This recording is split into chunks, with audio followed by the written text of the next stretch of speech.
Yeah. Thank you, fucking Joe Biden.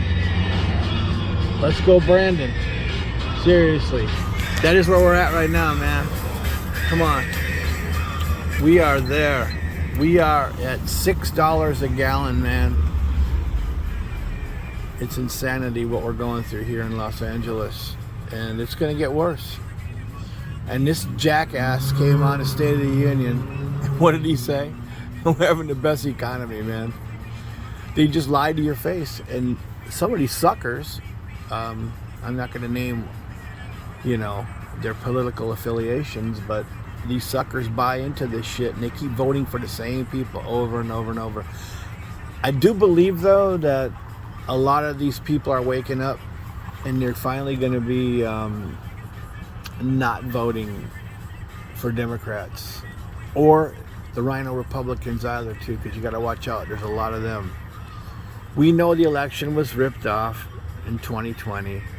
Anybody with a brain knows this guy did not get those votes. I mean, he couldn't even get 30 people to a rally. So how the hell is he going to get all these votes, right? Come on. Not possible. So most of us are aware and have been aware that this has all been a big scam, a lie to the American people, and forced down our throats this bullshit COVID scam too, because now all of a sudden election year's coming around, right? And they lift all the mandates. You saw the State of the Union, Nancy Pelosi, Kamala Harris, Joe Biden. None of them were wearing. Only a very small amount of people wore masks at the State of the Union. You know why? Because now they're saying it's cool. You can go ahead and go into a restaurant now. It's all right to go to the gym or live your life without a mask or a vaccine mandate. The only reason why is, man, they need the votes. They're not going to get them. They're going to get votes, but they're not going to be able to steal this election either, because there's other forces now that are going to make sure these votes are counted correctly. And let me tell you, if you think the 2020 election is over because it's been 2 years, believe me, it's not. Great things are coming. So you're going to see changes in this year of 2022. And remember, I said it right here in Lost Homelessness Angeles, California. By the way, all the homeless, they were able to walk around without getting vaccines or masks on during the COVID lockdown. And the same homeless people are still around, sick in the streets from not having good health care, not eating right, not having a place to sleep and take a shower. They're still alive. You know, if this COVID would have been real, COVID-19, I'm not talking about getting a flu or influenza, because we all know that everybody's been getting sick with influenzas and flus. But actual COVID-19, if this would have been real, man, we would have saw ambulances every day picking up bodies from houses or off the street. Now, do you know what I'm seeing now? Now that a large percentage of the world and the U.S. is vaccinated, what am I seeing?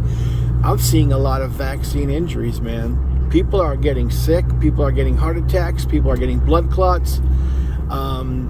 I'm not going to say the name because, it's not up to me to put his name out there, but I believe that a friend of mine passed away from the vaccine. He went into the hospital 3 weeks after getting the vaccine, and he never came out. And he was healthy, let me tell you. He had no problems. And he wasn't a smoker and a casual drinker only. And he wasn't a drug user. And there's only one explanation. He got the vaccine. Now, I had another friend had a blood clot. He went in for surgery on his heart. Not only that, they just found that he has a problem, in his brain that could result into an aneurysm. Hopefully not. So we know that there's injuries happening due to vaccines, and the media's not covering it. The media also did not cover the people, the poor people in Canada begging for freedom. They didn't cover that. Matter of fact, the only coverage they gave it was negative coverage on the people. And let me tell you, the majority of the people in Canada wanted freedom, and they wanted to get away from the mask mandates and the vaccine mandates and wanted to live their life. And you know what? Just like a dictatorship that it has become, they shut the whole thing down without even negotiating with the people. They didn't give them a voice or a word.